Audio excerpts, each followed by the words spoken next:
Queen's lead singer, Freddie Mercury, was an enigma. There were two Freddie Mercurys. There was the Freddie that the whole world knew from the stage, the performer. But there was this person who could not walk into a room of strangers on his own. Didn't have that self-confidence. Loved by millions, behind the powerful performer was a unique and sensitive man who struggled with crippling insecurities. He needed to have people around him. He was lonely. He did need attention. The more you let down, the more you hurt. I feel I'm walking around with scars all over the place. I think I couldn't take another scar. In this program, renowned psychiatrist Dr. Bob Johnson is going inside the mind of music legend Freddie Mercury. Freddie Mercury was a multifaceted character that few really got to know. I'm going to explore his personality to uncover the man behind the masks. From his early life in Zanzibar as a young boy named Farrokh Bulsara. He was very shy, extremely shy. I mean, you could see him struggling inside. To being sent to boarding school in India. To see your mum and dad only once a year from the age of 8, I think is hugely traumatic. From fleeing a revolution. Freddie's family ran with the clothes on their backs. To finding himself in a quiet English suburb. And London was where he dreamed of being. His relationships with men are well known. And right next to the bunk bed was a bare-chested Rock Hudson photograph. I said, Farrokh, what the hell happened to Sophia Loren? But the love of his life was a woman. She's my common-law wife. We believed in each other. So who was Farrokh Bulsara? And why did he feel the need to create Freddie Mercury? It's like Clark Kent going into a telephone box and going, Freddie Mercury! Freddie Mercury was this character that he played out all his life. My character's built up of all kinds of ingredients. That's another side of me.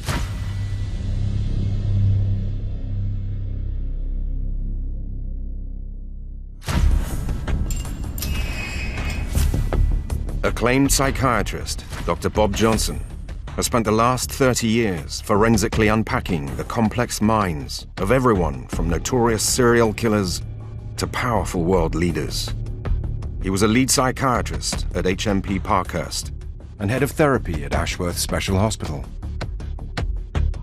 Through hours of questioning and listening to patients with complex personalities, I've been able to understand how some of the world's most unusual minds work. I'm a man of extremes, you know, so I sort of change from day to day, you know, like a chameleon, and each day is very different to me, and I look forward to that, you know, I don't want to be the same person every day. Freddie Mercury was a man of extremes.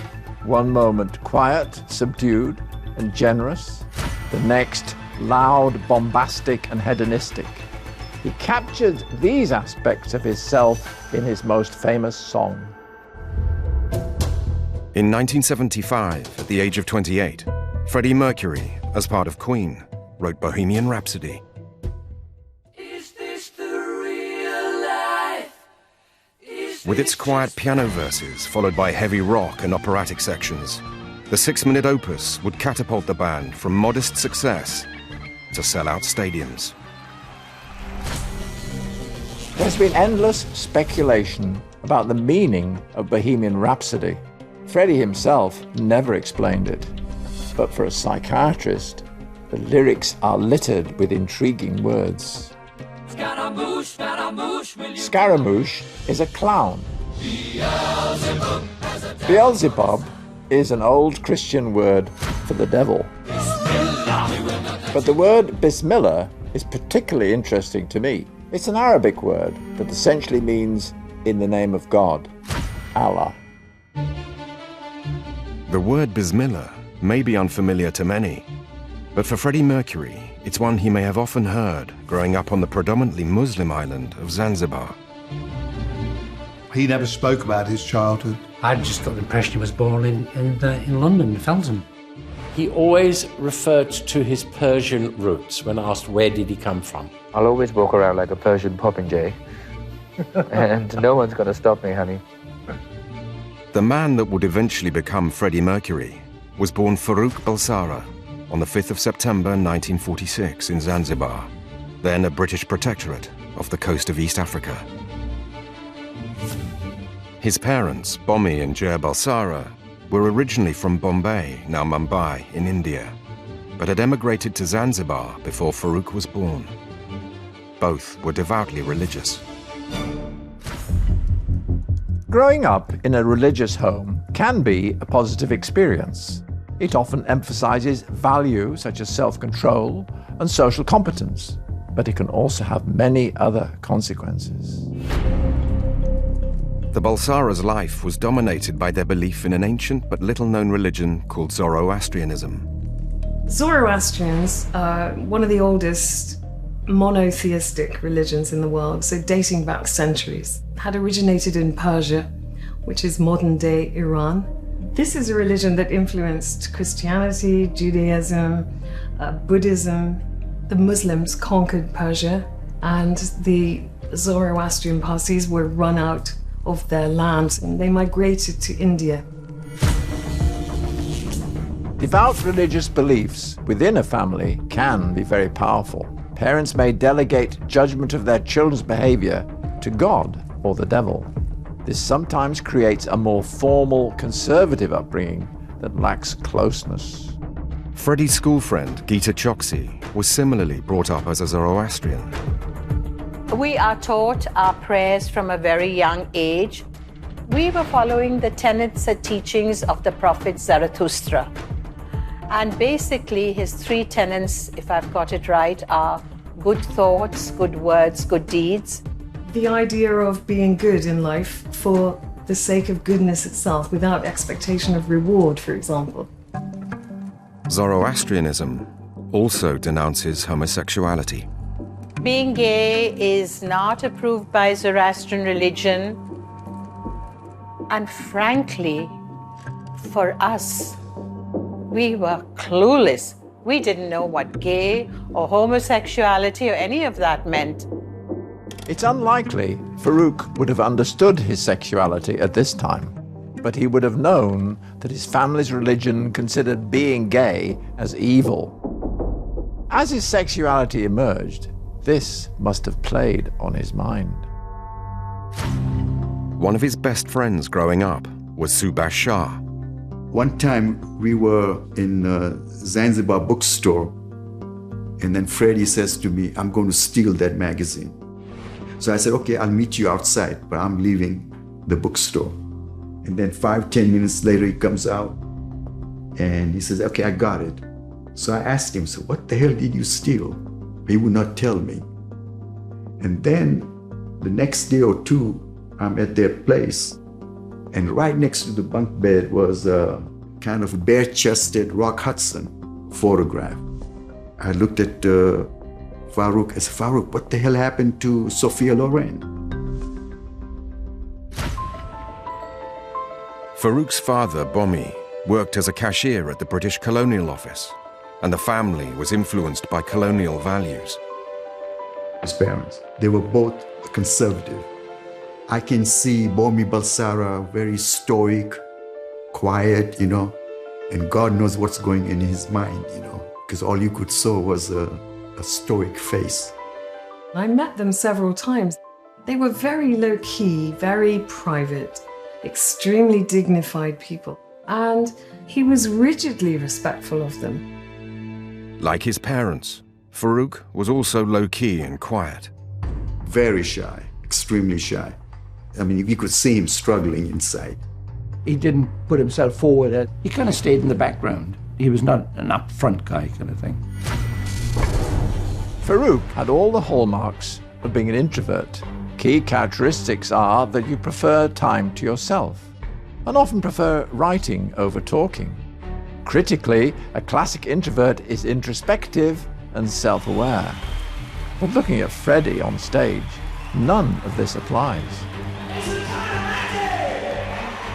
So where did Farooq Bulsara The Shy Boy from Zanzibar end and Freddie Mercury begin.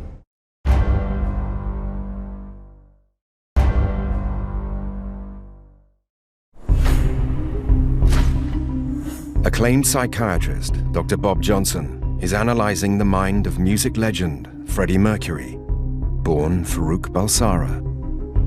As a child, Farouk was shy, introverted, and quiet.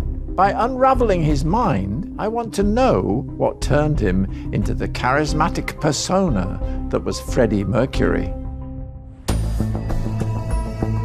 Farouk Balsara grew up on the small African island of Zanzibar, dominated by his parents' religious beliefs and the impact of British colonialism. The Farouk Balsara that I knew was the one who was, germinating. It's like he is kind of in his cocoon, very introvert. I think Freddie's upbringing left him emotionally repressed.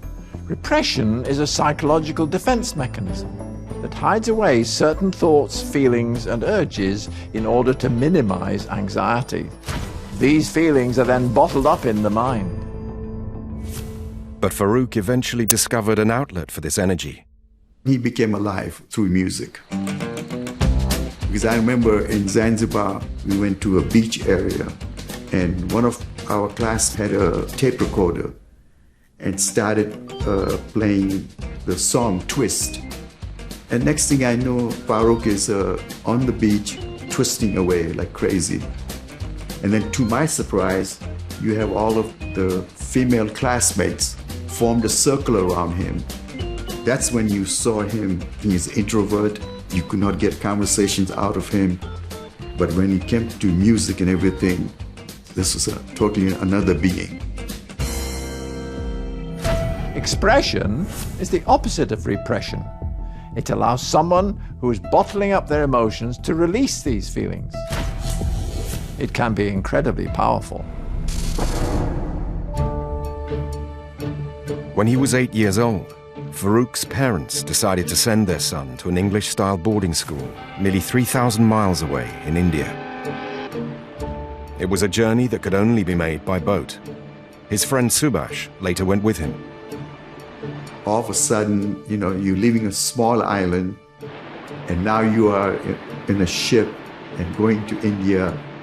The ships in those days moved very slowly, so it took 10 days. And to keep our sanity, we played ping pong like crazy. Being sent away by his parents at the tender age of 8 inevitably had a devastating impact. At birth, the brain is the most underdeveloped organ in your body.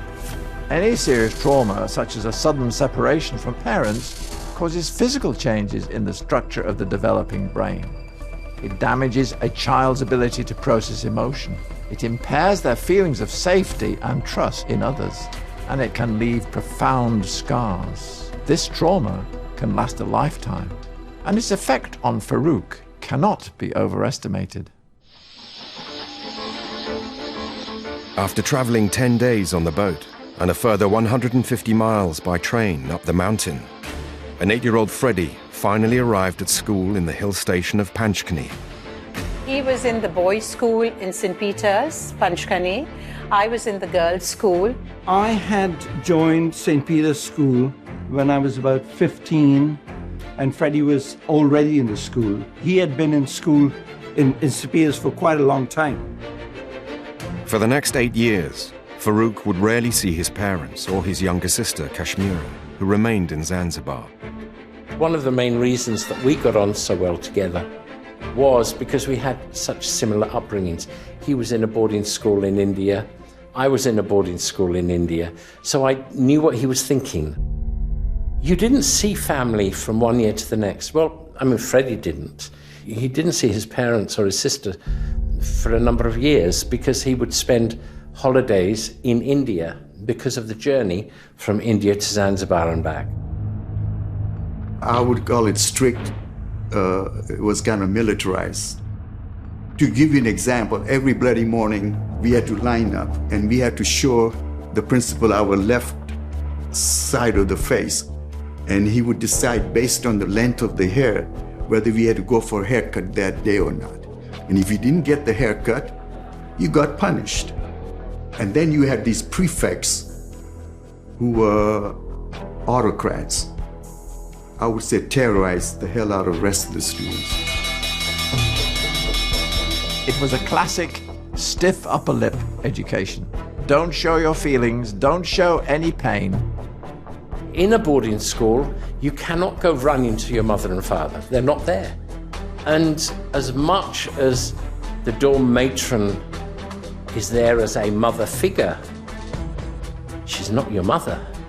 It made you independent of family. The broken attachments of the early days in boarding school amount to a significant but unrecognized form of bereavement. The younger the child, the more keenly the sense of separation. Added to which, he had very limited communication with home. There was no telephone. You couldn't even ring home once a week. You could write letters. Who is giving you cuddles? Who is dressing your knee when you've fallen over? Freddie had none of that from the age of 8. The moment you become a boarder, you're a loner because you've got to look after yourself.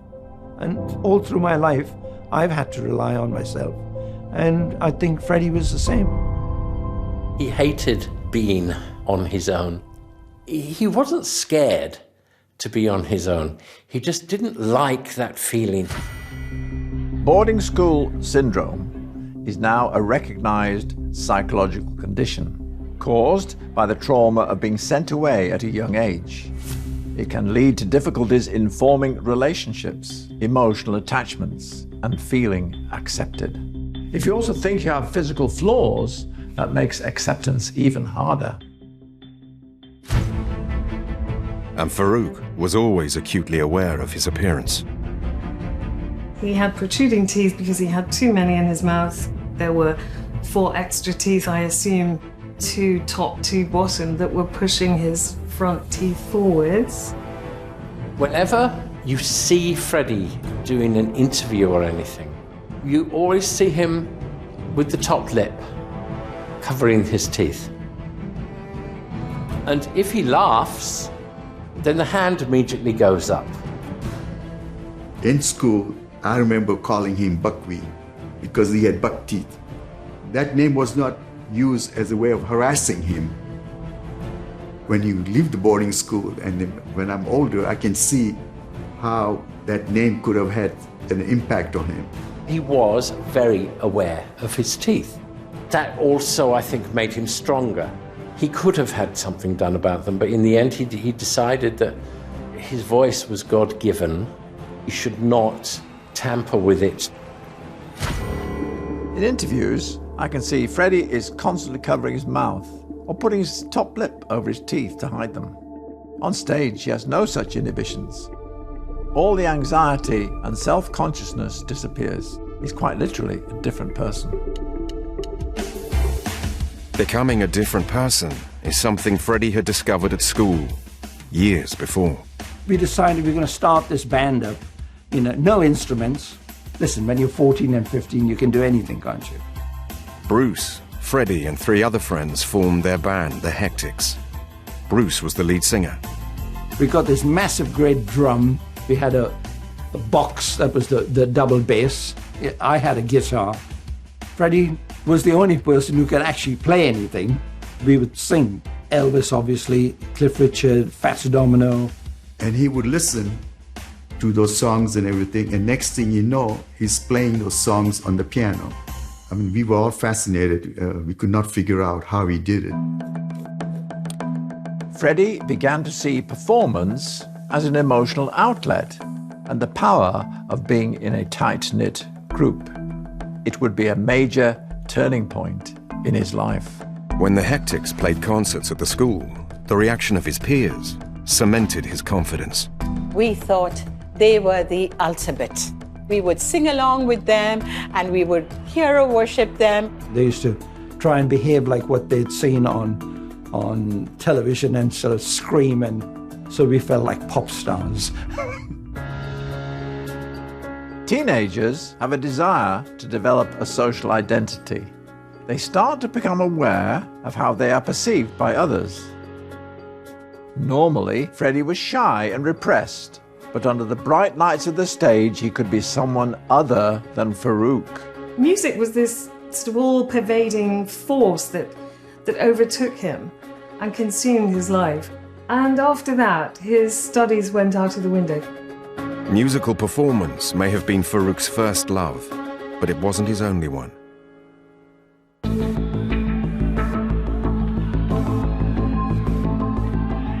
You had to play sport. You had to play cricket. You had to play football. You had to box. He was boxing. He's got blood on his face, right? And we are his seconds and telling him, Freddie, get out now, no. There was no way he was going to get out. He was that determined. It's a mentality that he would return to again and again. Sport, like music, is a form of expression. It's a great outlet for releasing emotions. When Freddie performs, he doesn't dance like some frontmen. He moves with the sporting agility of a boxer and is charged with the same energy and drive. The performance that Freddie put in, the energy, just like incredible. I mean, we were all a lot younger then, but nevertheless, it was phenomenal. It was like a gladiator going into the arena, going from side to side, putting his hand out to the crowd. He became this tremendously strong, energetic force on stage. Finally, Freddie had found a way to express his emerging adult personality. But Freddie's school days in India were numbered, and his life was about to be turned upside down once again.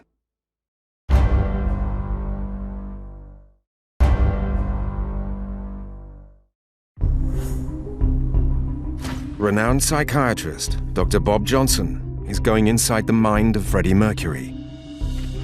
I want to find out how a shy boy from Zanzibar became one of the greatest rock and roll frontmen of all time.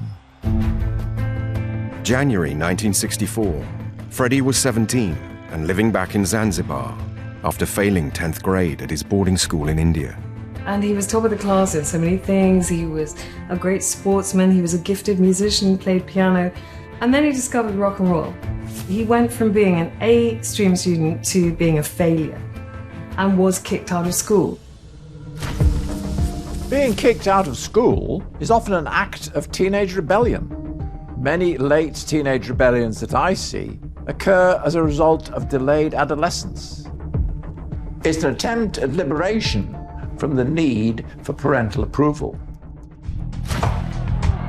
But at the same time in Zanzibar, another rebellion was happening. On the 12th of January 1964, the ruling sultan was overthrown by the military, and the island erupted into a violent revolution. There is a lot of tension. In 4 days, 12,000 people were killed. Freddie's family, along with thousands of others, literally ran for their lives. They ran with the clothes on their backs, and they managed to board planes, and they escaped. This would clearly have been an enormously traumatic event for Freddie and his whole family, one that would add even more to his emotional baggage. Freddie's family fled to London. From then on, he hardly spoke about his past. Why did he never speak about it? Can you imagine what a trauma that would have been? The trauma that you want to leave behind. You've left your entire personal history halfway around the world in an African territory to run for your life. Subhash was one of the people that Freddie left behind.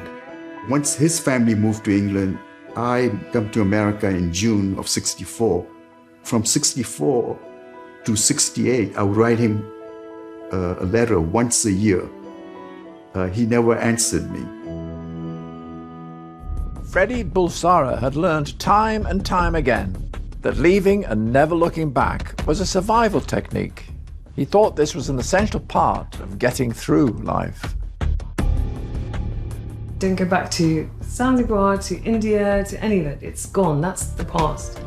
And he was like that in relationships as well. He would cut people off. Zanzibar was the place where Farouk Bulsara had led a shy and parochial life. 60s London was the environment from which Freddie Mercury would emerge. And London was where he dreamed of being. Once he arrived, he didn't want to think of small town anymore. I mean, London was the centre of the world at that time. The centre of fashion, music, art, cinema. The family settled in suburban Feltham, Middlesex. Freddie's father, Bommy, he got a job as an accountant. They calmed down in the world. This was quite lowly for them. Mum went to work in Marks and Spencer. Freddie's parents had high hopes their son would also find a respectable job. Anybody from Asia became an accountant or a shopkeeper. But Freddie had other ideas, and at the age of 20, he signed up to a graphic design course at Ealing Art College.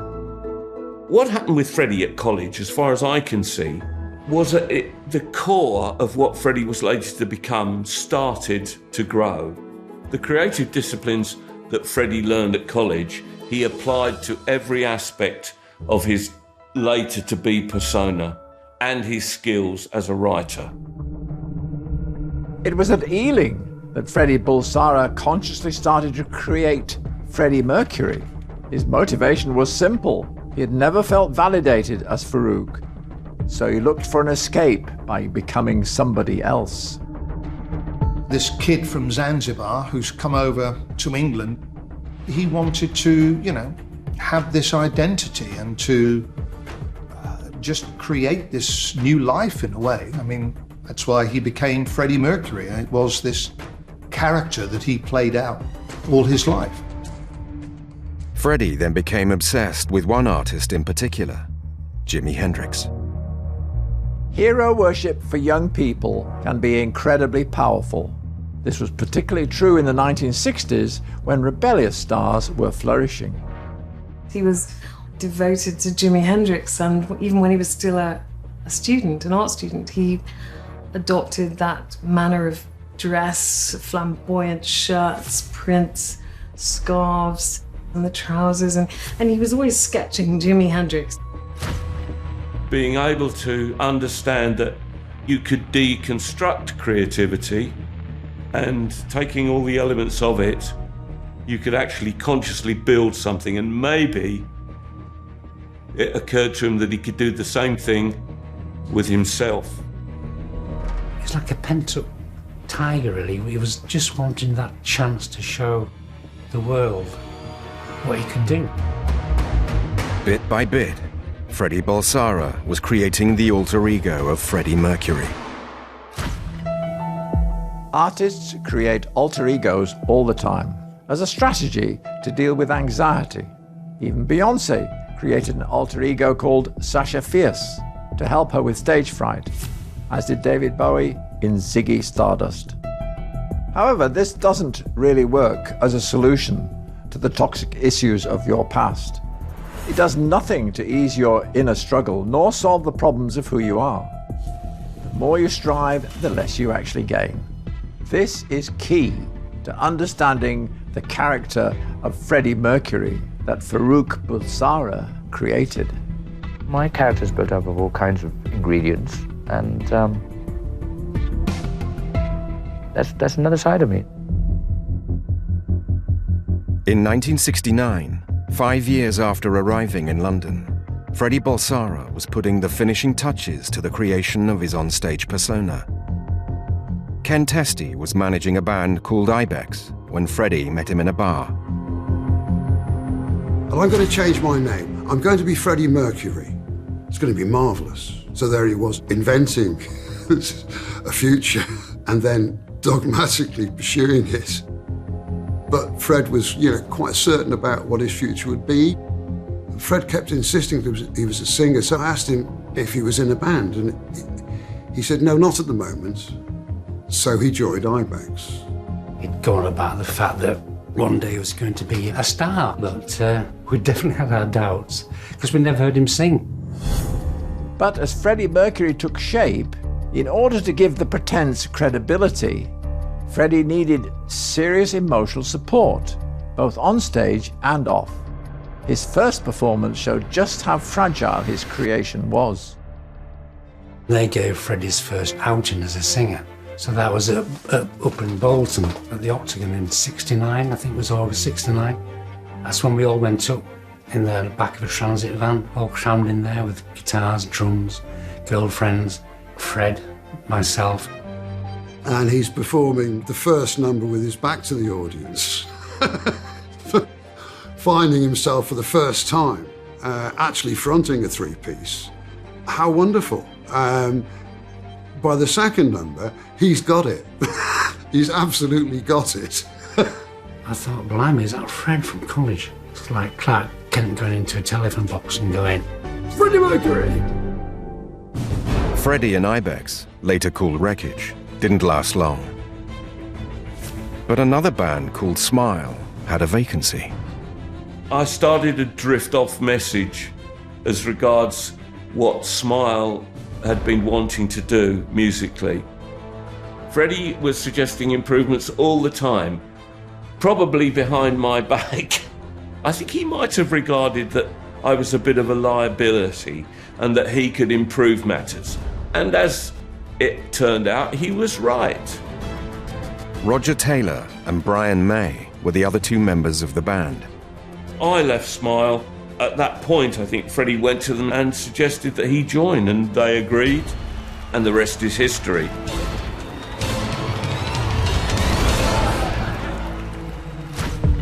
One cannot underestimate the importance of Brian, Roger, and later John Deacon's role in breathing life into and nourishing Farouk Bulsara's new persona, Freddie Mercury. Without the band around him, supporting him musically, but also emotionally, his new alter ego might have crumbled. Couldn't do anything else. So if you take the other members of the band, Brian, the astrophysicist, the great scientific career ahead of him, Roger Taylor, the trained dentist, John Deacon, the engineer, Freddie had nothing else. He couldn't do anything else. If I didn't do this, I don't have anything to do. You know, I can't cook. I'm not very good at being a housewife.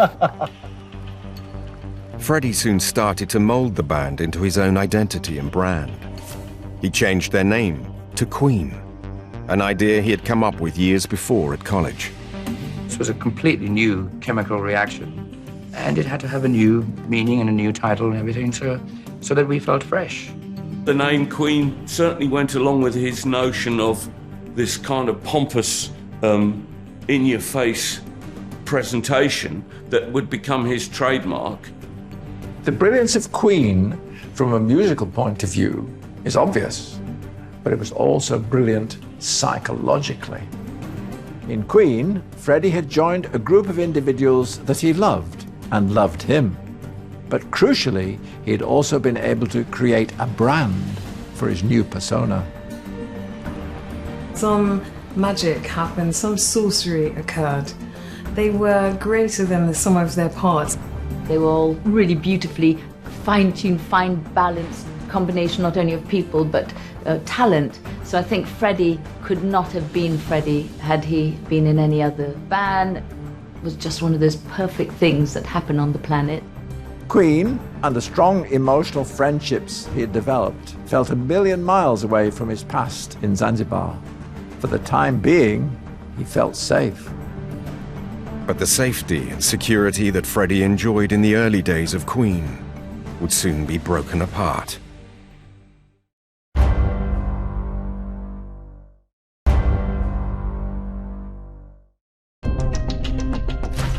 Queen began 1972 with a gig at Bedford College, London, where only 6 people turned up.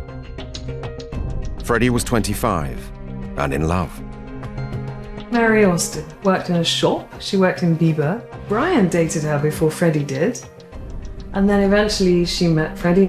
They saw something in each other. Freddie's relationship with Mary Austin would be one of the most defining of his life. He adored Mary, and she adored him. Completely and utterly soulmates. Mary was a big emotional support for him. They were a partnership. Maybe a complex partnership, but it was a partnership. Often, homosexual feelings can be latent, so it's not unusual for a gay man to have a sexual relationship with a woman. But what's interesting about this partnership is how it played out very conventionally, very quickly. And they lived together as man and wife. And they latched together very quickly. It was very domesticated, their little flat. It would be proper cups and saucers and plates of biscuits and little sandwiches, and almost like they were having a toy tea party, you know, with teddies and dolls around and things, all very innocent and all very lovely. I would define Freddie and Mary's relationship as being interdependent. They were individually stronger together than apart, and this created a mutual support system. Like Freddie, Mary had had an unconventional childhood. Both her parents were deaf and she was an only child. She hadn't had a normal upbringing because of the disabilities of her parents. As the only child of deaf parents, Mary was adept at understanding non-verbal communication. Body language broadcasts your true feelings and intentions and makes it harder to lie or pretend. Mary would have been able to see through the bravado of Freddie Mercury and into the soul of Farrokh Bulsara. So he was very much two different people to the powerful, you know, kind of macho Fred you see on stage, that he had a completely different side. Mary saw him develop and evolve. She was always totally dedicated to him, totally dedicated, and he was to her. He gave her an engagement ring. Months later, he hadn't mentioned any more about the wedding, and so she said, "Do you think I should get that wedding dress?" He said, "I think we leave it a little longer." But he could not ignore his attraction to men. And it's clear from this rare interview with Mary that she soon noticed a distinct change in Freddie. I could see that he was feeling bad about something, wasn't feeling comfortable, avoiding situations, which wasn't Freddie. These things weren't the person that I first met. At this point, he's no longer faithful to her. And eventually he goes home and says to her, "I'm afraid I have something to tell you. I think I'm bisexual." And she was the one who said, "No, Freddie, I think you're gay." So she put it to him, almost giving him permission to go out and experiment and do whatever he wanted to. Mary was the closest person in his life, and being able to tell her about his sexuality was highly significant. It shows how he was able to be vulnerable with her in a way that he wasn't with his parents. I'm sure Freddie knew that his parents knew, but they didn't want to hear it from him, so he wasn't going to tell them. Obviously, his lifestyle didn't fit with their religion. Freddie would have been very aware of not bringing his family into disrepute and not causing them embarrassment or heaping shame on them. So the lifestyle that he lived was necessarily private. Although Freddie and Mary's sexual relationship ended, their strong emotional bond continued.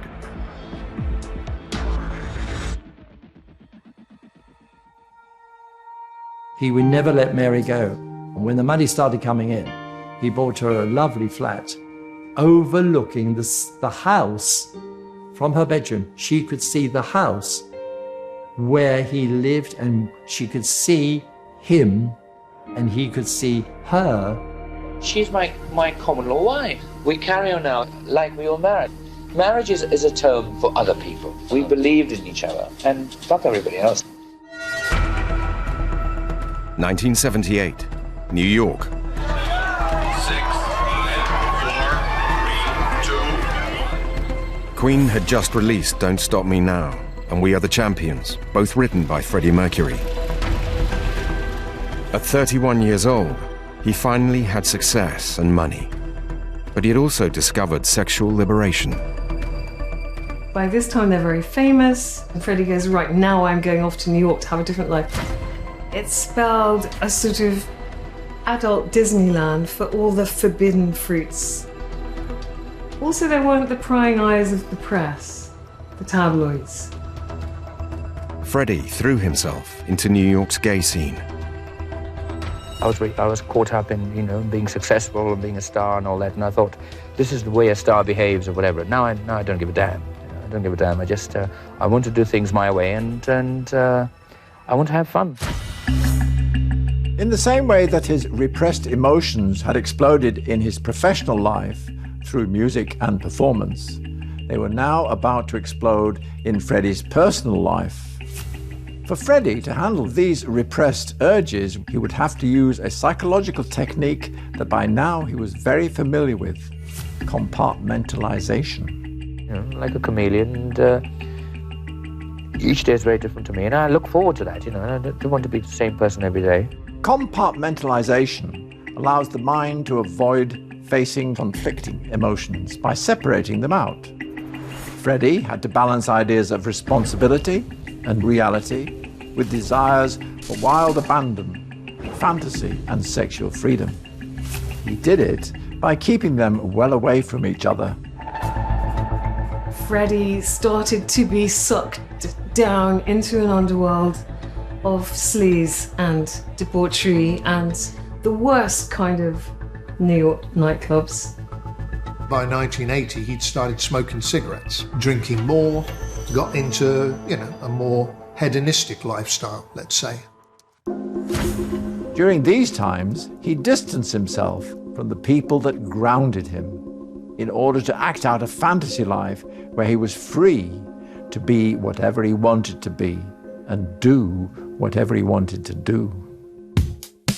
In 1979, Freddie Mercury adopted another reinvention, the iconic clone look, originally made famous by the Village People's Glenn Hughes. He loved the Village People and he loved the clone look. He was exploring different versions and different phases and looks, and as his confidence grew really more and more, he'd strut a little differently, and Freddie never wanted to be put in a box. He was uncategorizable. And I remember when he'd grown his moustache, and he said to me, take a picture, take a picture. So I said, all right, Fred, so give us a smile. So I took the picture, waited for the Polaroid to pulled it apart, snatched it. Let me look, let me look. God, I look great. The character Freddie Mercury was now inhabiting, completely unrecognizable from Farrokh Bulsara, Freddie was in danger of losing himself and succumbing to the vices of his avatar. Towards the end of 1981, Queen were at the height of their powers. 80-81 was that magic point when they were the biggest band in the world. With the success comes the pressure. They met in Munich to record a new album, but their prior camaraderie and togetherness had fractured as four intelligent and creative individuals started to pull in different directions. In the studio, it became a little harder. It was like, well, you can't even get them all in there at the same time. Where's Roger? Well, I think he's gone to Cairo. Freddie drifted away from Roger, John, and Brian and decided to record a solo album called Mr. Bad Guy. Only he found it hard without the band. The time has come, you know, I'm 38 years old and I thought I'd better do it before I pass out. I think it was a very challenging time for him. Once he got into, you know, writing everything, playing most things, singing everything, he realized the workload. He really needed Queen. Because the thing is, Brian would give his magic sound, and Freddie wouldn't have to ask for it. He had to work much harder on Mr. Bad Guy than he thought he would. By now, Freddie had become inseparable from Paul Prenter, who was part of Queen's management team. He was always with Freddie to the bars, to the clubs, to take him wherever Freddie wanted to go and make sure Freddie had everything he wanted. Their close bond had increased tensions within Queen. At this time, Freddie's partying and sexual appetite was at its most prodigious. Mr. Bad Guy had also become a persona. The persona of Mr. Bad Guy was extreme and isolated Freddie from those that loved him and gravitated towards those who endorsed his hedonistic behavior. Freddie would basically do anything with anybody. He even said it himself, you know, I've got a huge bed and it can fit everybody and everything, darling. And I went into the sitting room and lo and behold, there was Freddie on the floor, stark naked, with 3 young men, totally naked, and this German actress who was also naked. And Freddie looked up and just said, would you like to join us? Do you have hobbies? I am not. Yeah, a lot of sex. The character of Freddie Mercury was becoming a liability rather than an asset, and he was starting to lose control. As the excesses got worse, so did his fear of being alone. I got a call from the Queen office and they said, would you take something back to Munich? And I said, what is it, videos, English sausages, you know? I said, no, it's Fred. He wouldn't travel on his own. Always had to be somebody with him. He was lonely is the right word. He did need attention. You could be so loved by so many thousands of people, yet you could be so lonely. Like many people who are lonely, he fantasized about a romantic soulmate. But at this stage, he was incapable of sustaining a relationship.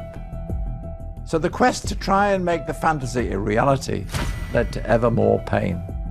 I don't trust anybody, because they've let me down so many times. I feel I'm walking around with scars all over the place, you know. I think I couldn't take another scar. The funny thing is, like, I created the monster. I can understand why he said, David, I created a monster, and that's why it's so hard for me to find somebody to love, I found. I mean, he tried everywhere, New York, Munich, you know, the world. They would be brief encounters. Now, I'm very hard on the exterior, but very sort of soft-centered. Actually, yeah, like a chocolate bar. Something out of Black Magic. This self-awareness is arguably what saved Freddie from the monster that he had created. He knew that in order to survive psychologically, he would have to be authentic and capable of being vulnerable again, as he was with Mary. But it's just that I am handicapped, and therefore I have to sort of fight my so-called stage persona. Most of the times it sort of works against me.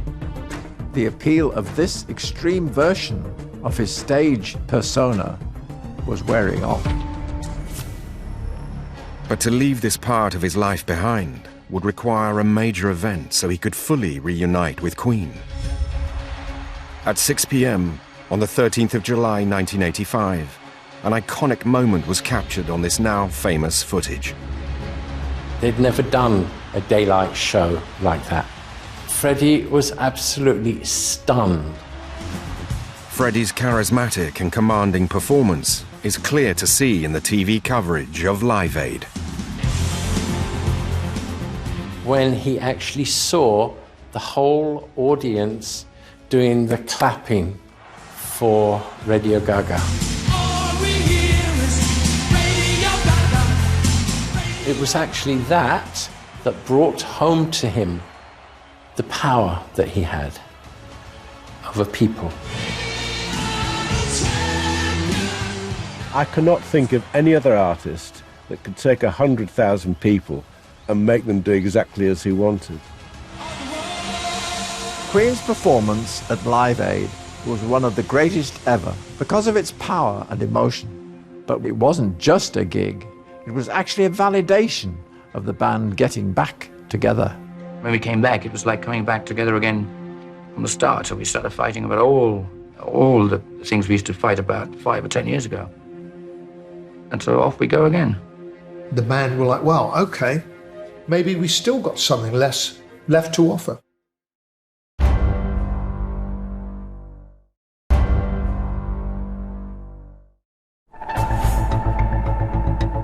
Acclaimed psychiatrist Dr. Bob Johnson is exploring the mind of Queen's legendary frontman, Freddie Mercury. Freddie spent a lifetime reinventing himself. He tried to hide his insecurities behind the character he created. I know Freddie used to say that I wake up, darling, and some days I don't want to be Freddie Mercury today.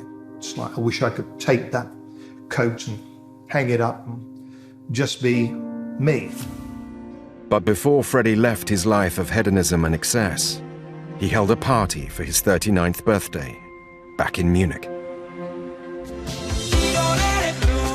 The debauchery was captured in the video for Living on My Own, frenetically shot and edited to highlight the voyeuristic and sexually charged nature of the party.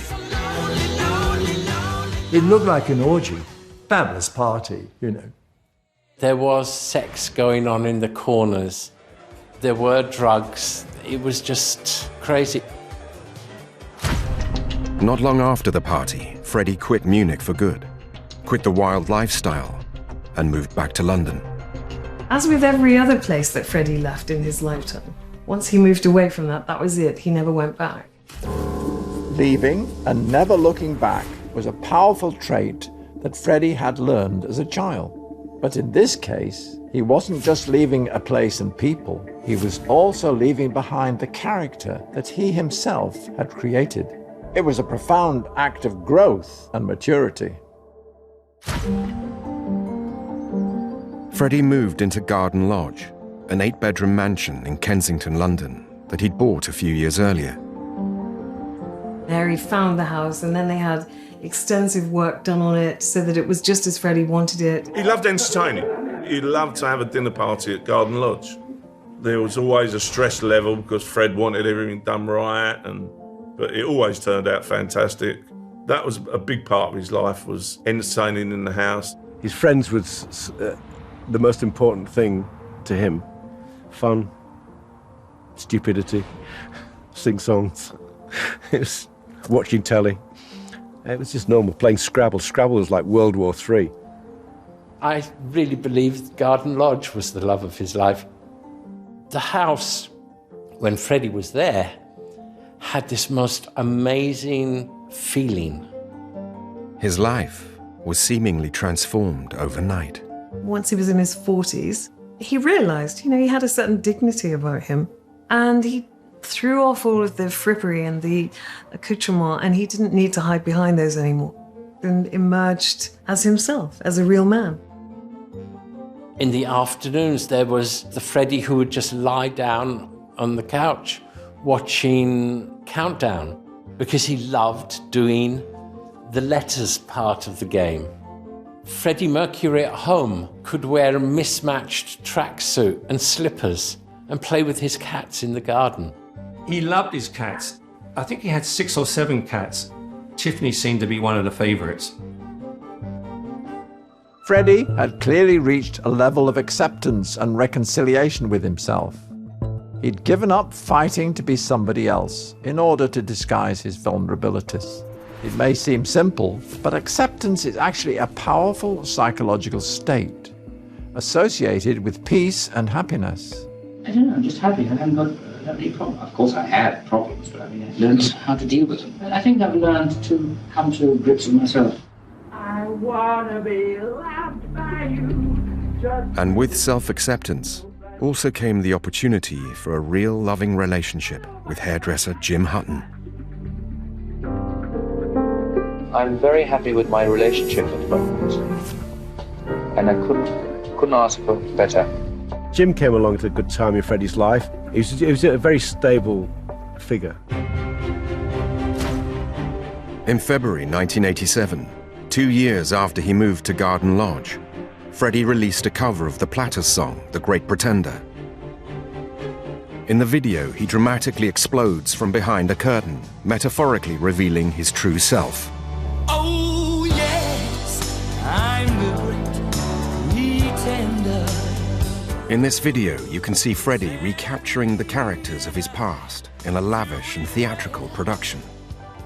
He said, I've always wanted to record a cover version of one particular song. I just had this sort of song in my head, and I just thought it'd be lovely to sing. But why not? No, I've been pretending all this time.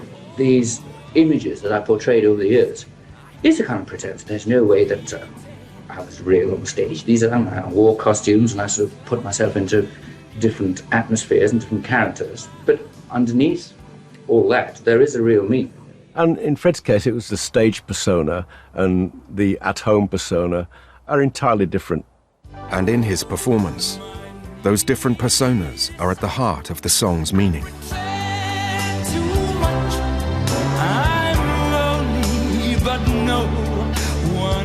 Great Pretender was one of the most unequivocally self-aware records that Freddie ever made. Compared to the eclectic sound of Bohemian Rhapsody, The Great Pretender is smooth and highly cohesive, with a clear, simple theme. It shows his growth, not just as an artist, but also as an individual. But just a couple of months after The Great Pretender was released, Freddie's life would be rocked one last time.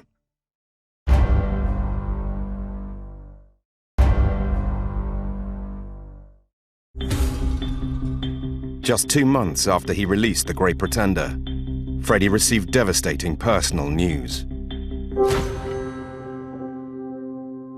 It became quite obvious that Fred wasn't well.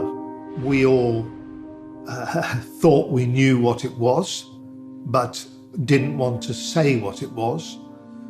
This is someone who would get off his sick bed to perform, and this is Fred, he'll get through anything. Whatever was wrong with him, he would kind of fix it and survive.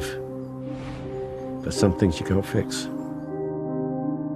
He found out after Easter he had AIDS, and he told us in the house within 3-4 weeks. Mary was the first person to know. Mary was still the first person Freddie turned to in a crisis to admit his greatest vulnerability. His entire life had been about escape, but with this tragic diagnosis, he had to come to terms with something that he couldn't escape. When he sat down and told us, what do you say to someone who's basically, he's got a disease at the time, which was, there was no cure for it, still is now no cure for it. It was devastating, absolutely devastating. It was just part of his life that he didn't want other people to know about. He didn't even tell the band until 1989. He had 2 years of it without telling them. I was there when he told them I had to leave the room. It was just too sad for me. The reason he never mentioned the HIV or the AIDS in the press was to protect his family. He didn't want the press ringing their doorbell asking what they felt about Freddie having AIDS. Often, people with terminal illnesses experience real purpose in their remaining time, and Freddie was no exception. Although he couldn't escape his impending death, he decided to use it to give himself a final lease of life, a last reinvention that would be his most epic, his most dramatic. He was going to be bigger than the illness, and that's what he did. He was extremely strong, extremely courageous. He knew he was going to die. What's the point of wasting another few weeks being depressed? You just get on with it. He worked harder in those last years than he had done in the years beforehand. And he just knew that this is what I have to do. His final reinvention in 1987 would be a realization of a cherished dream to enter the world of grand opera and sing with one of its true artistic greats. He had a very deep, respectful love for opera, and he saw that as the sort of high point of music, really. He said even the stars have their stars. Freddie's star was Catalan operatic soprano Montserrat Caballé, and she agreed to collaborate with him. She was a superstar to Freddie, and he was in awe. It's just like a dream come true personally, you see. It means a lot to me because I've finally done something that I really wanted, is to sing with her. Like, blown my mind. The result of their collaboration was Barcelona. In this performance, Freddie clearly finds a renewed energy in singing with his idol.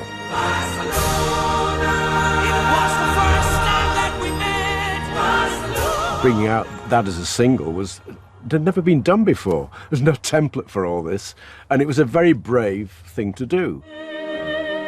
The semi-operatic melodies display the range and power of Freddie's voice in this grand, dramatic performance. Barcelona suddenly came up, completely swallowed me up. It was like a tidal wave, you know. Over the next few years, Freddie was at his most prolific, recording 4 more albums. Never once heard him saying, well, in 5 years, I'm going to be dead. He never thought on those terms. It's almost like you wake up every morning and you say, thank you, I've got another day. Freddie's work ethic undoubtedly helped him. He could focus his mind on living. This was a man who had compartmentalized his life. Now he was putting aside the inevitable to concentrate on his legacy. Just 6 months before he died, Freddie bravely recorded the video for These Are the Days of Our Lives. As these backstage shots reveal, he wore heavy makeup to hide his frail condition. Shot in black and white, the final video has a lasting and powerful impact. Sometimes I get to feeling I was back in the old days. It's a hauntingly beautiful video. His voice is just so lovely on it. Those were the days of our lives. Everyone, whether you knew him, didn't know him, you just know what that last goodbye is. Freddie, so elegant and dignified. It's probably Fred saying goodbye. Bye, that's it. Show's over. I'm off. I still love you. Endings are never easy for many people. Freddie had had many in his life, but in the past, he had very rarely said goodbye to the people he left behind. This record was significant because it was a very public goodbye. Fred was quite frail then. He'd reached a point where he thought, if it can't be of the kind of quality that I like or I'm happy with, then that's the time I have to stop. The mind is an incredibly powerful instrument. When he couldn't record anymore, a large part of his reason to live disappeared. In September 1991, Freddie disappeared entirely from public life. He wanted to be private and just have the people in the house around him, Mary and his family, to visit when they wanted to visit, but he didn't want to see anyone very much. He had someone with him every single minute for the last week of his life. It was only those last weeks that I saw a dying man. Angry by constant media speculation, Freddie decided to make a written statement announcing he had AIDS. It was released hours before he died. I have not seen Freddie so relaxed as I did on that Friday once the statement was out. It was over. Freddie was under no pressure. The whole world knew he had AIDS. I think he felt freer then than he had done for years. For someone who had hidden so much for so long and pretended to be someone else, this was the final psychological piece of the jigsaw. He was being vulnerable in public about who he was and what was happening to him. It was honest and authentic. One of his many achievements is that he died at peace with himself. We'd spent the Friday night just sort of talking a little bit, remembering the good times, remembering happy times. It was 8 o'clock on Saturday morning. I said, look, I'm going now. And he just looked at me and held my hand and just said, thank you. He never saw me again after that thank you. That evening, on Sunday the 24th of November 1991, Freddie Mercury died of bronchial pneumonia, which he had contracted as a complication of AIDS.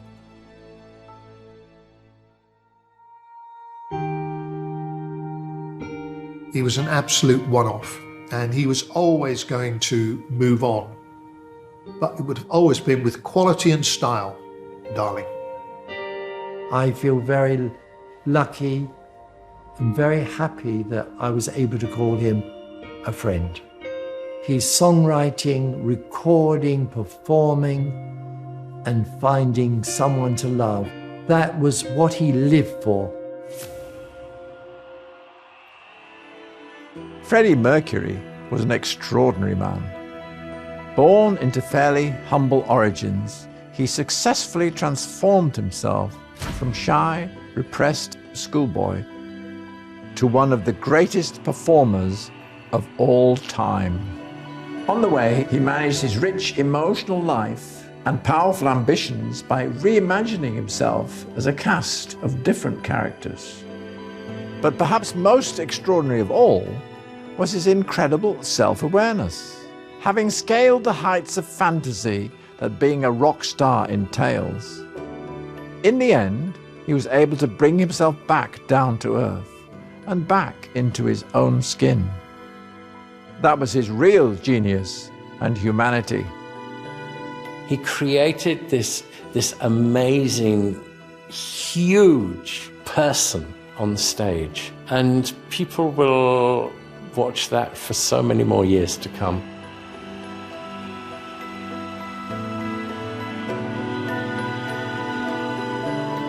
How would you like to be remembered? I haven't thought about that. I don't really think about, my God, when I'm dead, are they going to remember me? I don't really think about it. It's up to them. When I'm dead, who cares? I don't.